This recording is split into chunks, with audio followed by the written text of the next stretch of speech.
আসসালামু আলাইকুম। ভাই, জীবনে কি এমন কোনো সমস্যা আছে যেটার সমাধান পাচ্ছেন না? ঋণ, অসুস্থতা, টেনশন, বিপদ। নবী করিম সাল্লাল্লাহু আলাইহি সাল্লাম বলেছেন, একটা বাক্য আছে, ওইটা ৭০টা রোগের ঔষধ। আর এটা হলো লা হাওলা ওয়ালা কুওয়াতা ইল্লা বিল্লাহ। আজকের ভিডিওটা শেষ পর্যন্ত দেখবেন ভাই। আমি 3টা নিয়ম প্লাস 3টা ঘটনা বলবো, শুনবেন মনোযোগ দিয়ে। লা হাওলা, আল্লাহ ছাড়া কারো ক্ষমতা নাই গুনাহ থেকে বাঁচার।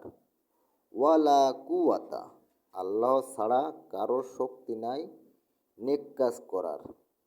ইল্লা বিল্লাহ, শুধু আল্লাহর সাহায্যের সব হয়। এটা জান্নাতের গুপ্তধন, বুখারী শরীফ। এটা পড়লে ৯৯টা বিপদ দূর হয়, যার মধ্যে সবচেয়ে ছোট বিপদ হলো টেনশন। ফেরেশতারা বলে যে এই বাক্য পড়ে তার জন্য জান্নাতে গাছ লাগানো হয়। এবার আসি ঘটনায়। ঋণের ঘটনা। এক সাহাবীর বাবা কাফেরদের হাতে বন্দী। ছেলে এসে নবীজিকে বলল, প্রিয় নবী বললেন, লা হাওলা পড়তে থাকো, ফল ভালো পাবে ইনশাল্লাহ। রাতে ছেলে ঘরে এসে দেখে বাবা শিকল ছিঁড়ে চলে এসেছে, সাথে উট ভর্তি মোহর খাবার নিয়ে এসেছে। আপনার রিজিকের ঘটনা।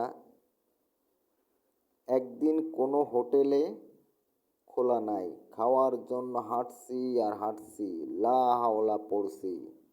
কিছু দূর যেতে ইনশাল্লাহ একটি হোটেল খোলা পেয়ে গেলাম। ব্যাস, আল্লাহ রহমতে। অসুস্থতার ঘটনা। মরণ রেডি, কুষ্ঠরোগ নিয়ে নবীজির কাছে আসছে। তাকে সাথে সাথে বলছে, তুমি লা হাওলা পড়ো। যতদিন সুস্থ না হও, ঠিক কিছুদিন যেতেই লোকটি সুস্থ হয়ে গেল। কখন কখন পড়বেন? ঘর থেকে বের হতে পড়বেন, ৭০,০০০ ফেরেশতা হেফাজত করবে। 2. টেনশন আসলে ১০০ বার পড়েন। 3. আজানের পর পড়লে দোয়া কবুল হয়। 4. ঘুমানোর আগে 10 বার।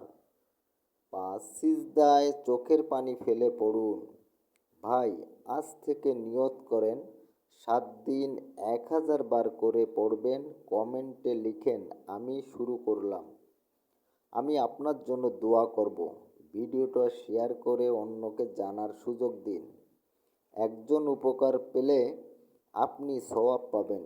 শেষ করি, লা হাওলা ওয়ালা কুওয়াতা ইল্লা বিল্লাহিল আলিউল আজিম।